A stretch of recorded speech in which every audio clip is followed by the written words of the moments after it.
Every day the sun came up a little lower on the horizon, moving more slowly, until one day she got excited and started calling the jailer.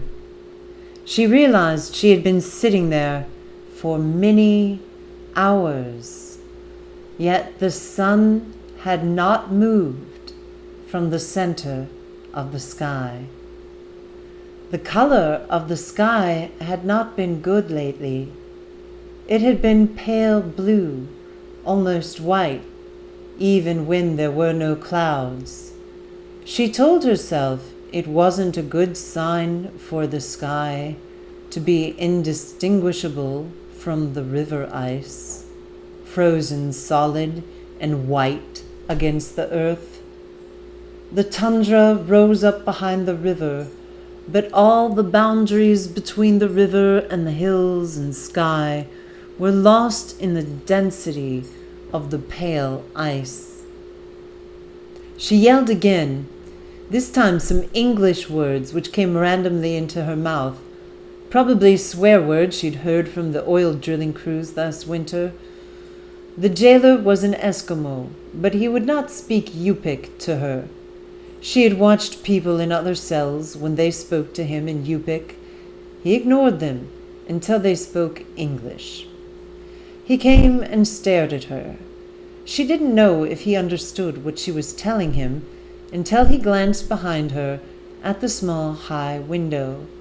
He looked at the sun and turned and walked away. She could hear the buckles on his heavy snowmobile boots jingle as he walked to the front of the building. It was like the other buildings that white people, the Gussocks, brought with them. BIA and school buildings, portable buildings that arrived sliced in halves on barges coming up the river. Squares of metal paneling bulged out with the layers of insulation stuffed inside.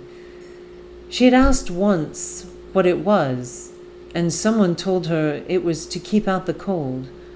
She had not laughed then, but she did now. She walked over to the small double-pane window, and she laughed out loud. They thought they could keep out the cold with stringy yellow wadding. Look at the sun. It wasn't moving. It was frozen, caught in the middle of the sky. Look at the sky, solid as the river, with ice which had trapped the sun. It had not moved for a long time. In a few more hours, it would be weak, and heavy frost would begin to appear on the edges and spread across the face of the sun like a mask. Its light was pale yellow, worn thin by the winter. She could see people walking down the snow-packed roads, their breath steaming out from their parka hoods, faces hidden and protected by deep ruffs of fur. There were no cars or snowmobiles that day. The cold had silenced their machines. The metal froze. It split and shattered. Oil hardened, and moving parts jammed solidly. She had seen it happen to their big yellow machines and the giant drill last winter when they came to drill their test holes. The cold stopped them, and they were helpless against it. Her village was many miles upriver from this town, but in her mind she could see it clearly. Their house was not near the village houses. It stood alone on the bank upriver from the village. Snow had drifted to the eaves of the roof on the north side, but on the west side, by the door, the path was almost clear. She had nailed scraps of red tin over the logs last summer. She had done it for the bright red color, not for added warmth, the way the village people had done. The final winter had been coming even then. There had been signs of its approach for many years. She went because she was curious about the big school where the government sent all the other boys and girls.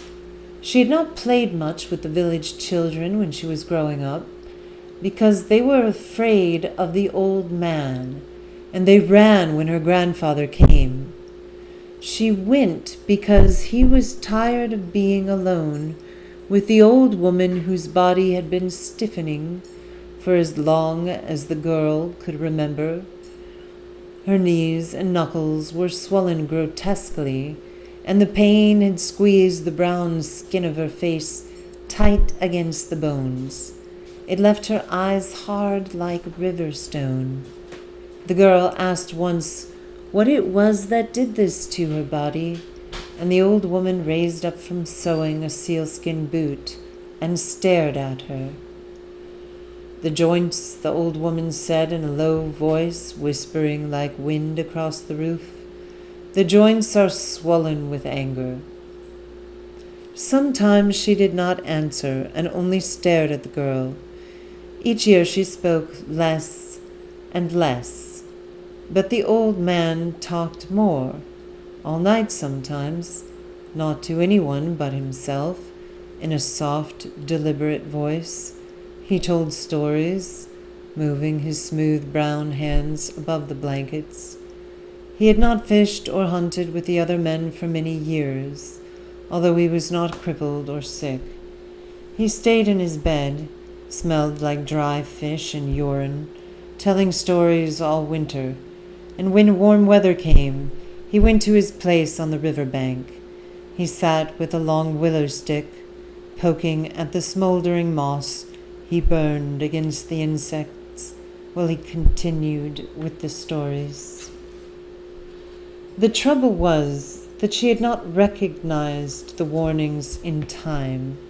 She did not see what the Gussock school would do to her until she walked into the dormitory and realized that the old man had not been lying about the place. She thought he had been trying to scare her as he used to when she was very small and her grandmother was outside cutting up fish. She hadn't believed what he told her about the school because she knew he wanted to keep her there in the log house with him. She knew what he wanted. The dormitory matron pulled down her underpants and whipped her with a leather belt because she refused to speak English. Those backwards village people, the matron said, because she was an Eskimo who had worked for the BIA a long time. They kept this one until she was too big to learn. The other girls whispered in English. They knew how to work the showers, and they washed and curled their hair at night. They ate Gussock food. She lay on her bed and imagined what her grandmother might be sewing, and what the old man was eating in his bed. When summer came, they sent her home. The way her grandmother had hugged her before she left for school had been a warning, too, because the old woman had not hugged or touched her that way for many years. Not like the old man, whose hands were always hunting, like ravens circling lazily in the sky, ready to touch her. She was not surprised when the priest and the old man met her at the landing strip to say that the old lady was gone. The priest asked her where she would like to stay. He referred to the old man as her grandfather, but she did not bother to correct him. She had already been thinking about it. If she went with the priest, he would send her away to a school. But the old man was different. She knew he wouldn't send her back to school. She knew he wanted to keep her. He told her one time that she would get too old for him, faster than he got too old for her. But again, she had not believed him because sometimes he lied. He had lied about what he would do with her if she came into his bed. But as the years passed, she realized what he said was true. She was restless and strong. She had no patience with the old man, who had never changed his slow, smooth motions under the blankets. The old man was in his bed for the winter. He did not leave it except to use the slop bucket in the corner. He was dozing with his mouth open slightly. His lips quivered, and sometimes they moved like he was telling a story even while he dreamed. She pulled on the sealskin boots, the mucklucks with the bright red flannel linings her grandmother had sewn for her, and she tied the braided red yarn tassels around her ankles over the gray wool pants. She zipped the wolfskin parka. Her grandmother had worn it for many years, but the old man said that before she died, she instructed him to bury her in an old black sweater and give the parka to the girl. The wolf pelts were creamy-colored and silver, almost white in some places, and when the old lady had walked across the tundra in the winter, she was invisible in the snow. She walked toward the village, breaking her own path through the deep snow. A team of sled dogs tied outside a house at the edge of the village leapt against their chains to bark at her. She kept walking, watching the dusky sky for the first evening stars. It was warm, and the dogs were alert. When it got cold again, the dogs would lie curled and still, too drowsy from the cold to bark or pull at the chains. She laughed loudly because it made them howl and snarl. Once the old man had seen her tease the dogs, and he shook his head. "So that's the kind of woman you are," he said. "In the winter time, the two of us are no different from those dogs. We wait in the cold for someone to bring us a few dry fish." She laughed out loud again and kept walking. She was thinking about the Gussack oil drillers. They were strange. They watched her when she walked near their machines. She wondered what they looked like underneath their quilted goose-down trousers. She wanted to know how they moved. They would be something different from the old man. The old man screamed at her. He shook her shoulders so violently that her head bumped against the log wall. "I smelled it," he yelled. "As soon as I woke up, I am sure of it now."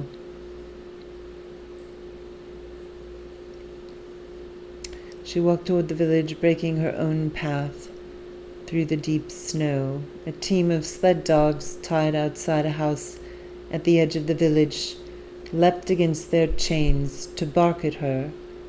She kept walking, watching the dusky sky for the first evening stars. It was warm, and the dogs were alert. When it got cold again, the dogs would lie curled and still, too drowsy from the cold to bark or pull at their chains. She laughed loudly because it made them howl and snarl. Once the old man had seen her tease the dogs, and he shook his head.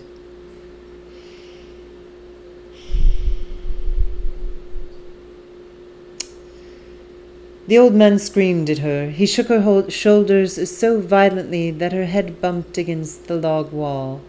"I smelled it," he yelled. "As soon as I woke up, I am sure of it now. You can't fool me." His thin legs were shaking inside the baggy wool trousers. He stumbled over her boots in his bare feet. His toenails were long and yellow like bird claws. She'd seen a gray crane last summer, fighting another in the shallow water on the edge of the river. She laughed out loud and pulled her shoulder out of his grip. His toenails were long and yellow like bird claws. She had seen a gray crane last summer, fighting another in the shallow water on the edge of the river. She laughed out loud and pulled her shoulder out of his grip. He stood in front of her. He was breathing hard and shaking. He looked weak. He would probably die next winter. "I'm warning you," he said. "I'm warning you." crawled back into his bunk then and reached under the old, soiled feather pillow for a piece of dry fish. He lay back on the pillow, staring at the ceiling, and chewed dry strips of salmon. "I don't know what the old woman told you," he said, "but there will be trouble." He looked over to see if she was listening. His face had suddenly relaxed into a smile. His dark, slanty eyes were lost in wrinkles of brown skin. "I could tell you, but you are too good for warnings now. I can smell what you did all night with the gossocks." She did not understand why they came there, because the village was small and so far upriver that even some Eskimos who had been away to school did not want to come back.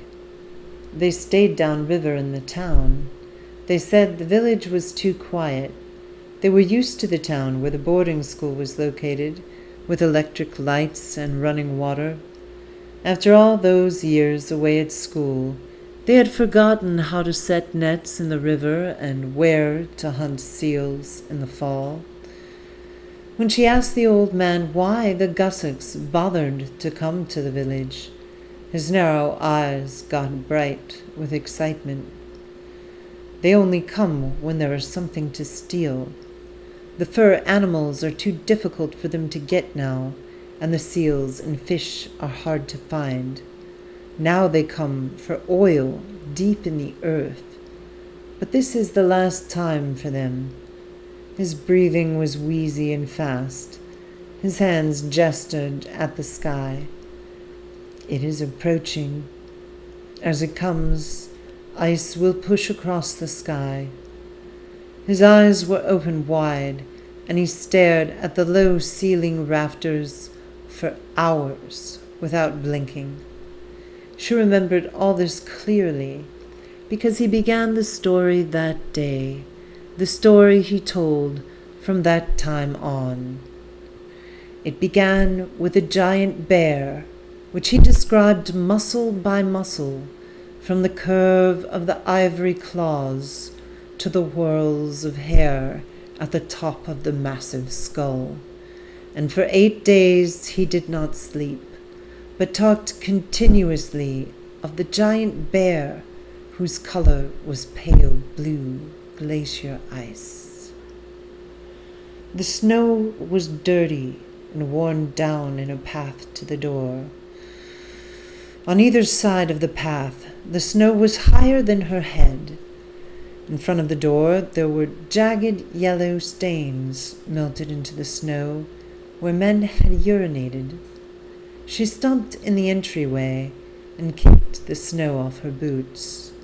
The room was dim. A kerosene lantern by the cash register was burning low. The long wooden shelves were jammed with cans of beans and potted meats. On the bottom shelf, a jar of mayonnaise was broken open, leaking oily white clots onto the floor. There was no one in the room except the yellowish dog sleeping in front of the long glass display case. A reflection made it appear to be lying on the knives and ammunition inside the case. Gossocks kept dogs inside their houses with them. They did not seem to mind the odors which seeped out of the dogs. "They tell us we are dirty for the food we eat, raw fish and fermented meat, but we do not live with dogs," the old man said once. She heard voices in the back room and the sound of bottles set down hard on tables. They were always confident. The first year they waited for the ice to break up the river, and then they brought their big yellow machines upriver on barges. They planned to drill their test holes during the summer to avoid the freezing. But the imprints and graves of their machines were still there, on the edge of the tundra above the river, where the summer mud had swallowed them before they ever left sight of the river.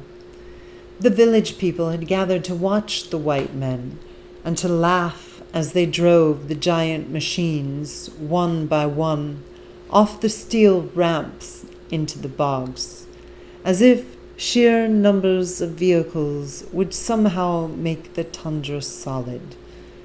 But the old man said they behaved like desperate people, and they would come back again. When the tundra was frozen solid, they returned. Village women did not even look through the door to the back room. The priest had warned them. The storeman was watching her, because he didn't let Eskimos or Indians sit down at the tables in the back room, but she knew he couldn't throw her out if one of his gusset customers invited her to sit with him. She walked across the room. They stared at her, but she had the feeling she was walking for someone else, not herself, so their eyes did not matter. The red-haired man pulled out a chair and motioned for her to sit down. She looked back at the storeman while the red-haired man poured her a glass of red sweet wine. She wanted to laugh at the storeman the way she laughed at the dogs straining against the chains, howling at her. The red-haired man kept talking to the other Gussets sitting around the table, but he slid one hand off the top of the table to her thigh. She looked over at the storeman to see if he was still watching her. She laughed out loud at him, and the red-haired man stopped talking and turned to her. He asked her if she wanted to go. She nodded and stood up. Someone in the village had been telling him things about her, he said, as they walked down the road to his trailer. She understood that much of what he was saying, but the rest she did not hear. The whine of the big generators at the construction camp sucked away the sound of his words. But English was of no concern to her any more, and neither was anything the Christians in the village might say about her or the old man. She smiled at the effect of the sub-zero air on the electric lights around the trailers. They did not shine. They left only flat yellow holes in the darkness. It took him a long time to get ready, even after she had undressed for him. She waited in the bed with the blankets pulled close, watching him. He adjusted the thermostat and lit candles in the room, turning out the electric lights. He searched through a stack of record albums until he found the right one. She was not sure about the last thing he did. He taped something on the wall behind the bed where he could see it while he lay on top of her. He was shriveled and white from the cold, pushed against her body for warmth. He guided her hands to his thighs. He was shivering. She had returned last time because she had wanted to know what it was he stuck on the wall above the bed. After he finished each time, he reached up and pulled it loose, folding it carefully so that she could not see it. But this time she was ready. She waited for his fast breathing and sudden collapse on top of her. She slid out from under him and stood up beside the bed. She looked at the picture while she got dressed. He did not raise his face from the pillow, and she thought she heard teeth rattling together as she left the room. She heard the old man move when she came in. After the Gussets' trailer, the log house felt cool. It smelled like dry fish and cured meat. The room was dark except for the blinking yellow flame in the mica window of the oil stove. She squatted in front of the stove and watched the flames for a long time before she walked to the bed where her grandmother had slept. The bed was covered with a mound of rags and fur scraps the old woman had saved. She reached into the mound until she felt something cold and solid wrapped in a wool blanket. She pushed her fingers around it until she felt a smooth stone.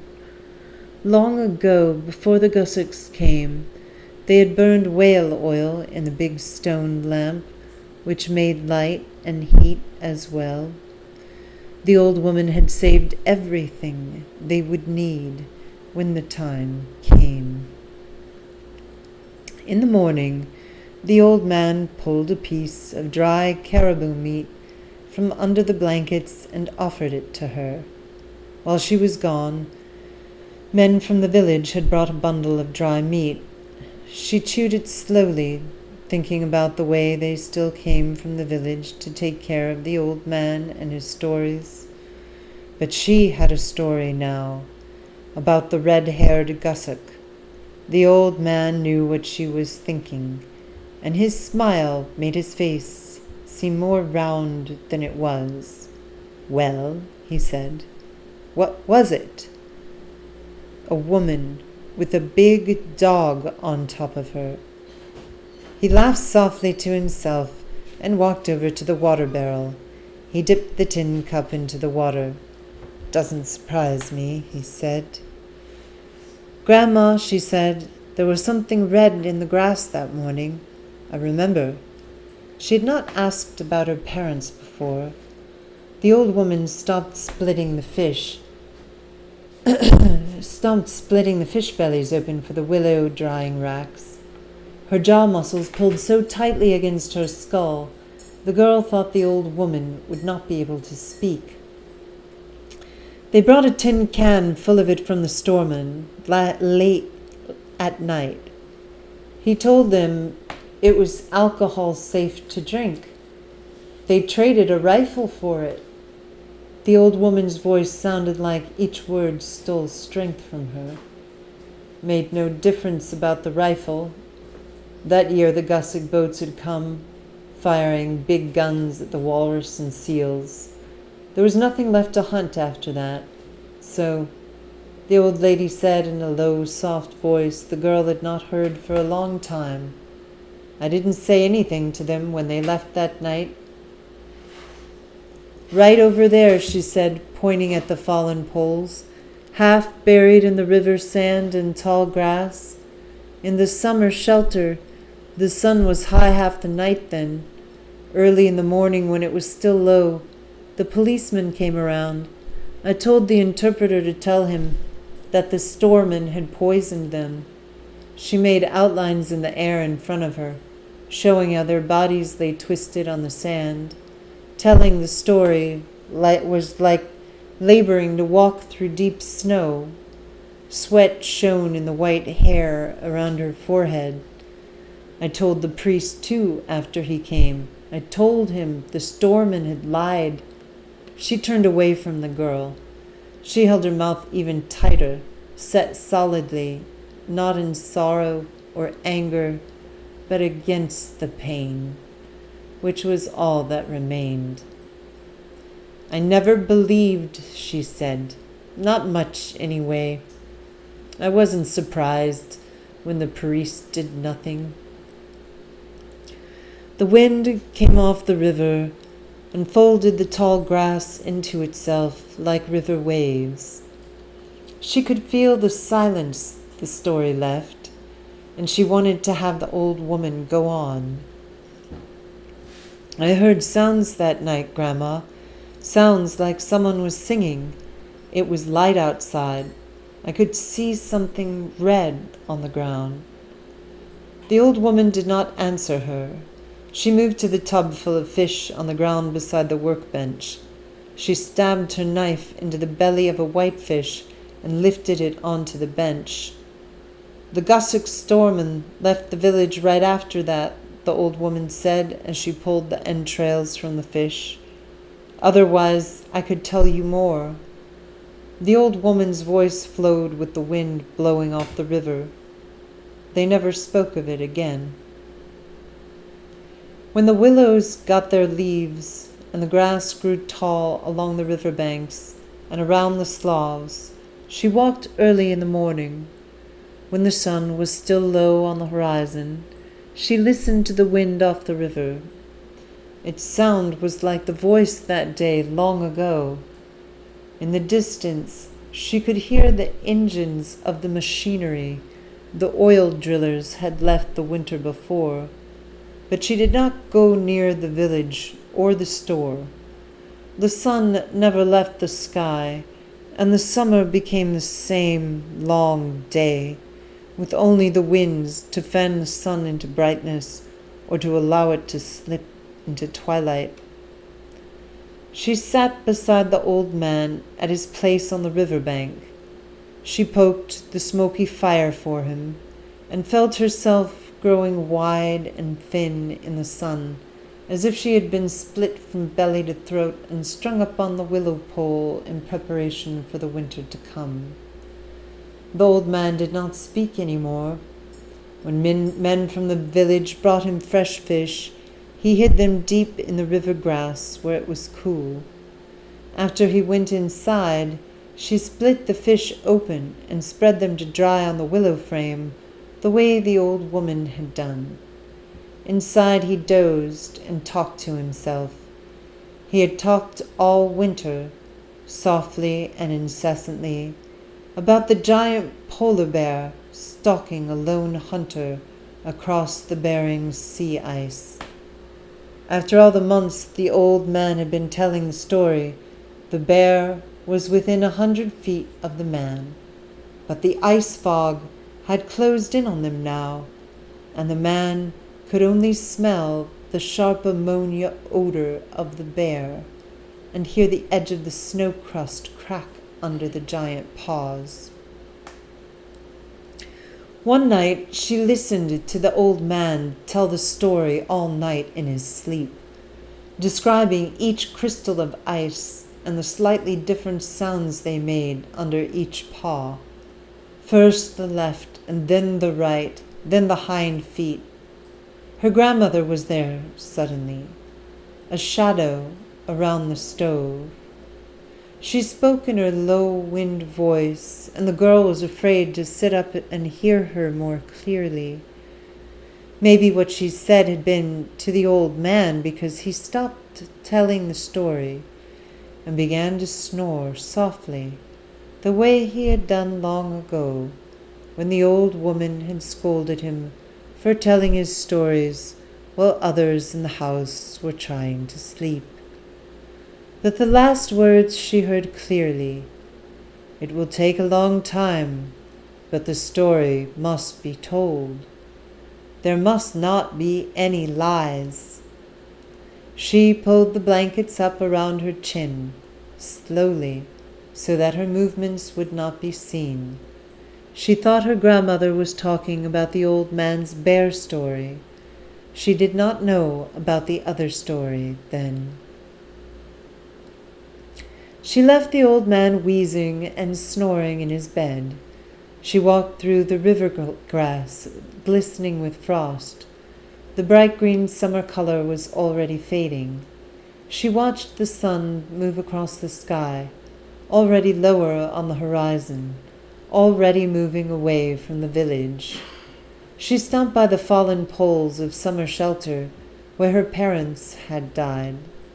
Frost glittered on the river sand, too. In a few more weeks, there would be snow. The pre-dawn light would be the color of an old woman's sky full of snow. There had been something red lying on the ground the morning they died. She looked for it again, pushing aside the grass with her foot. She knelt in the sand and looked under the fallen structure for some trace of it. When she found it, she would know what the old woman had never told her. She squatted down close to the gray poles and leaned her back against them. The wind made her shiver. The summer rain had washed the mud from between the logs. The sawed blocks stacked as high as her belly next to the log walls had lost their square-cut shape and had grown into soft mounds of tundra moss and stiff-bladed grass bending with clusters of seed bristles. She looked at the northwest, in the direction of the Bering Sea. The cold would come down from there to find narrow slits in the mud, rain-water holes in the outer layer of sod which protected the log house. The dark green tundra stretched away flat and continuous. Somewhere the sea and the land met, She knew by their dark green colors there were no boundaries between them. That was how the cold would come. When the boundaries were gone, the polar ice would range across the land and into the sky. She watched the horizon for a long time. She would stand in that place on the north side of the house, and she would keep watch on the northwest horizon, and eventually she would see it come. She would watch for its approach in the stars, and hear it come in the wind.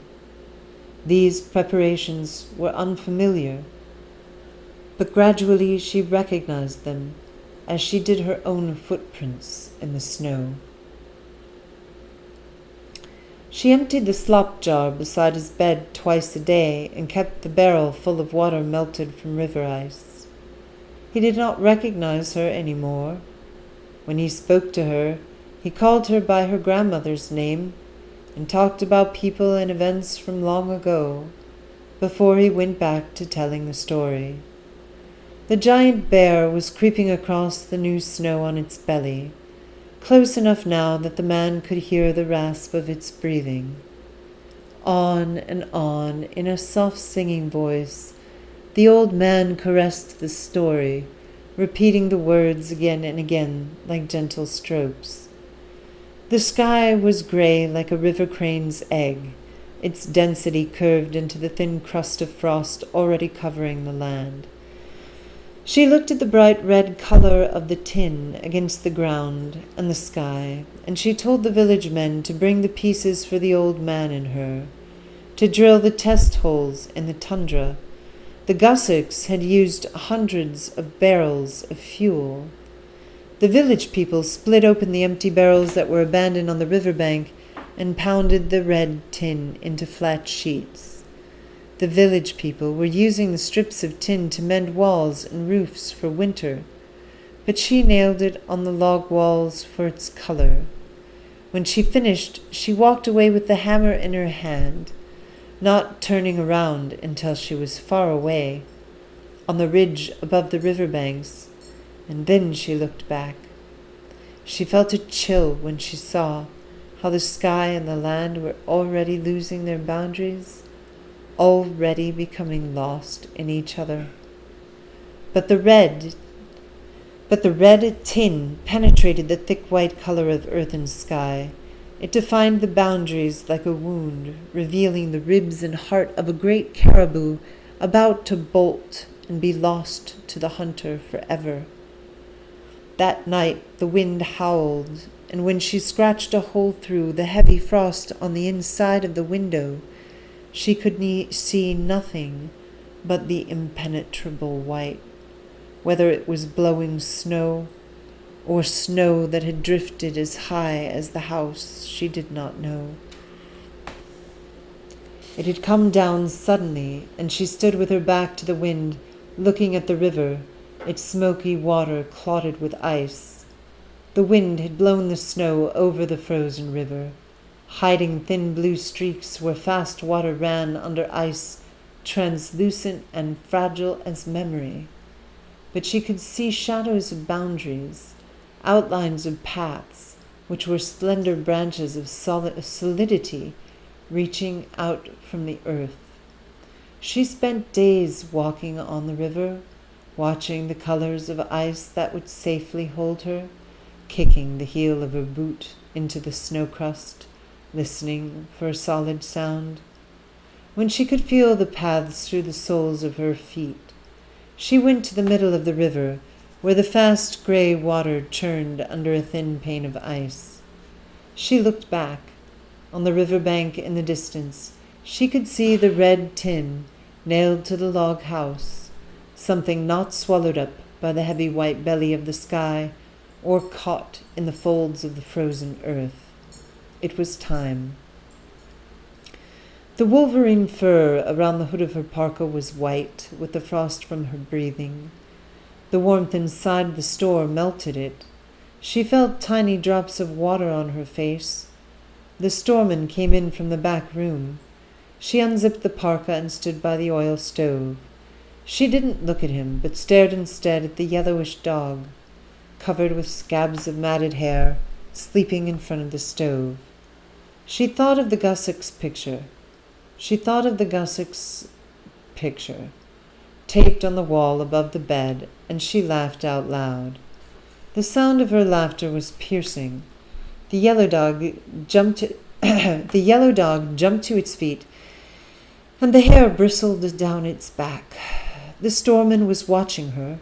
She had wanted to laugh again because he didn't know about the ice. He did not know that it was prowling the earth, or that it had already pushed its way into the sky to seize the sun. She sat down in the chair by the stove and shook her long hair loose.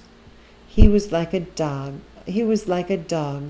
tied up all winter, watching while the others got fed. He remembered how she had gone with the oil drillers, and his blue eyes moved like flies crawling over her body. He held his thin, pale lips like he wanted to spit on her. He hated the people because they had something of value, the old man said, something which the Gussicks could never have. They thought they could take it, suck it out of the earth, or cut it from the mountains, but they were fools. There was a matted hunk of dog hair on the floor by her foot. She thought of the yellow insulation coming unstuffed, their defense against the freezing going to pieces as it advanced on them. The ice was crouching on the northwest horizon, like the old man's bear. She laughed out loud again. The sun would be down now. It was time. The first time he spoke to her, she did not hear what he said, so she did not answer or even look up at him. He spoke to her again, but his words were only noises, coming from his pale mouth, trembling now in his anger.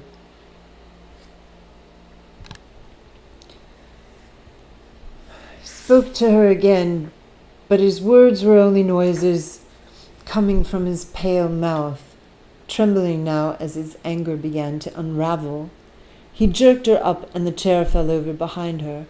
His arms were shaking, and she could feel his hands tense up, pulling the edges of the parka tighter. He raised his fists to hit her, his thin body quivering with rage, but the fists collapsed with the desire he had for the valuable things, which the old man had rightly said was the only reason they came. She could hear his heart pounding as he held her close and arched his hips against her, groaning and breathing in spasms. She twisted away from him and ducked under his arms. She ran with a mitten over her mouth, breathing through the fur to protect her lungs from the freezing air. She could hear him running behind her, his heavy breathing, the occasional sound of metal jingling against metal. But he ran without his parka or mittens, breathing the frozen air. Its fire squeezed the lungs against the ribs, and it was enough that he could not catch her near his store. On the river bank he realized how far he was from his stove, and the wads of yellow stuffing that held the cold off. But the girl was not able to run very fast through the deep drifts at the edge of the river. The twilight was luminous, and he could still see clearly for a long distance. He knew he could catch her, so he kept running. When she neared the middle of the river, she looked over her shoulder. He was not following her tracks. He went straight across the ice, running the shortest distance to reach her. He was close then. His face was twisted and scarlet from the exertion and the cold. There was satisfaction in his eyes. He was sure he could outrun her. She was familiar with the river. Down to the instant ice flexed into hairline fractures, and the cracking bone sliver sounds gathered momentum with the opening ice until the churning gray water was set free. She stopped and turned to the sound of the river and the rattle of swirling ice fragments where he fell through. She pulled off a mitten and zipped the parka to her throat. She was conscious then of her own rapid breathing. She moved slowly, kicking the ice ahead with the heel of her boot, feeling for sinews of ice to hold her. She looked ahead and all around herself. In the twilight, the dense white sky had merged into the flat, snow-covered tundra. In the frantic running, she had lost her place on the river. She stood still.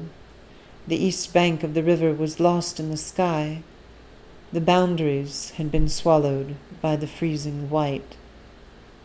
But then, in the distance, she saw something red, and suddenly it was as she had remembered it all those years. She sat on her bed, and while she waited, she listened to the old man. The hunter had found a small, jagged knoll on the ice. He pulled his beaver fur cap off his head. The fur inside it steamed with his body heat and sweat. He left it upside down on the ice for the great bear to stalk, and he waded downwind on top of the ice knoll. He was holding the jade knife. She thought she could see the end of his story in the way he wheezed out the words, but still he reached into his cache of dry fish and dribbled water into his mouth from the tin cup.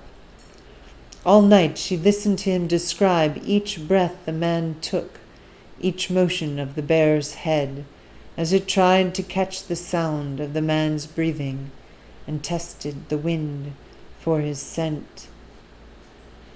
The state trooper asked her questions, and the woman who cleaned house for the priest translated them into Yupik.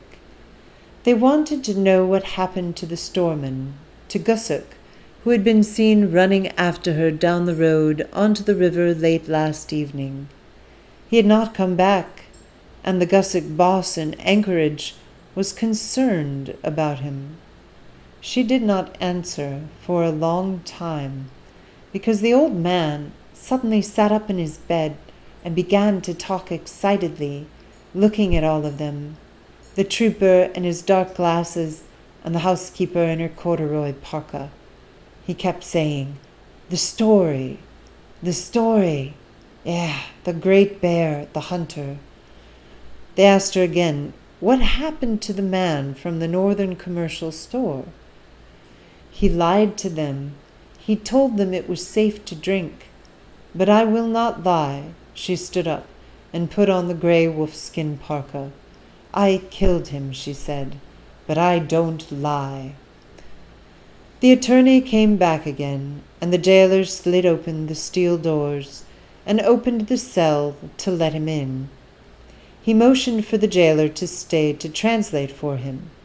She laughed when she saw how the jailer would be forced by this Gusuk to speak Yupik to her. She liked the Gusuk attorney for that, and for the thinning hair on his head.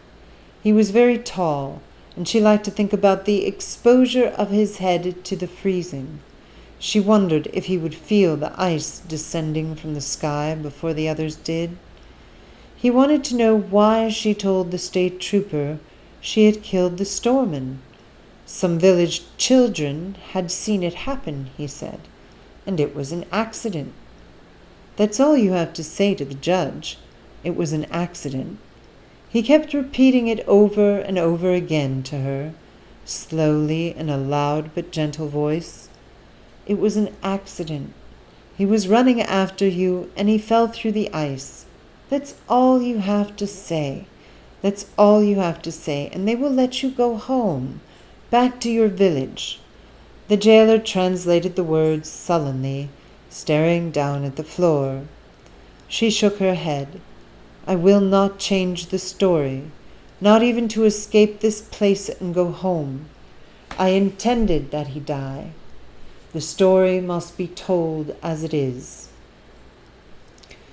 The attorney exhaled loudly. His eyes looked tired. Tell her that she could not have killed him that way. He was a white man.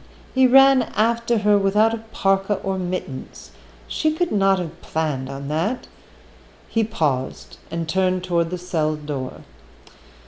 "Tell her I will do all I can for her. I will explain to the judge that her mind is confused." She laughed out loud when the jailer translated what the attorney said.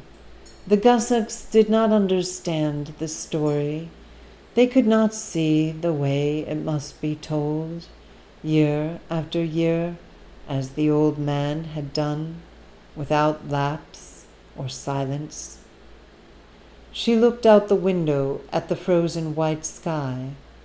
The sun had finally broken loose from the ice, but it moved like a wounded caribou, running on strength which only dying animals find, leaping and running on bullet-shattered lungs. Its light was weak and pale. It pushed dimly through the clouds. She turned and faced the Gussock attorney. "It began a long time ago," she intoned steadily. "In the summertime, early in the morning, I remember something red in the tall river grass.